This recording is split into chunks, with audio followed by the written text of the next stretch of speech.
বলে ইব্রাহিম পীর সাহেবের কিছু হবে না। বুঝতে পেরেছো কচি ময়না? বড্ড কষ্ট হচ্ছে রে। কি ময়না, একটু কষ্ট হচ্ছে? সওকাত সওকাত, একটু কষ্ট হবে। প্রিয় দর্শক, এই মুহূর্তে উপস্থিত হয়েছি এমটিভি গ্লোবালের নতুন ব্রেকিং এর দিকে। দেখুন আজকের ভিডিও খুবই আকর্ষণীয় হতে চলেছে এবং শওকাত মোল্লাকে নিয়ে কি বললেন এই পিজ্জাদা, শুনুন তার বক্তব্য, শোনানোর চেষ্টা করব। চলুন মূল পর্বে যাওয়া যাক। এর বাচ্চা তুই, এটা বাংলার মানুষ ধরে ফেলেছে। মুমিন মুসলমান পুজো করে, হ্যাঁ? তুই মাথায় টুপি দিয়ে আজ ওই ইমাম ইমাম সম্মেলনকে বক্তব্য তুই দিচ্ছিস। লোক কি দেখছে? ওই দেখ সেই কাফেরটা, কাফের ওই বাচ্চা কাফেরটা কি বলছে দেখ। হ্যাঁ, ও আবার পুজো করছে, আবার ঢোল বাজাচ্ছে, হ্যাঁ, আবার নাচছে, কি বলেন, আবার পুজোর প্রসাদ খাওয়াচ্ছে। হাই রে কাফের কাফের কাফের! এই দলিলটা কাটতে কেউ পারবে? তোকে কাফের বললো? হ্যাঁ, কাফের ঠিকানা কোথায় জানিস? জাহান্নাম। বুঝতে পেরেছো কচি ময়না?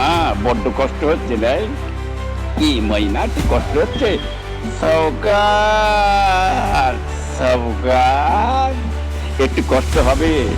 তোমার ঘুম ছিনিয়ে লিছি, ঘুম হারাম করে লিছি। তুমি চিনুনি, একে চিনুনি, কি বুঝলে? তুমি আজ বলছো সিপিএমের দালাল। হাই রে, তোর মুখে শোভা পেচ্ছে এমন বাঁদর তুই? হ্যাঁ, তোর মতন বানর পৃথিবীতে আছে হারা।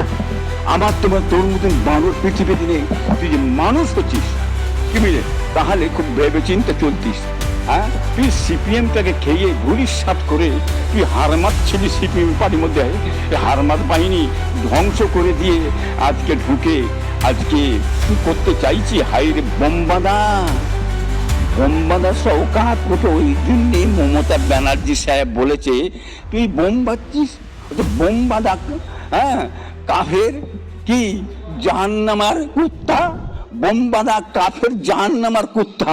এই দেখ লকআপটা তো জিতেছে রে, এ লকআপ আর কোনোদিন যাবে না। হ্যাঁ, বুঝে শুয়ে চল, এখন তো বুঝে চল, এখনো বুঝে চল, মাথা ঠান্ডা করে চল। তোমার পার্টির বাড়াটা বেজে যাচ্ছে।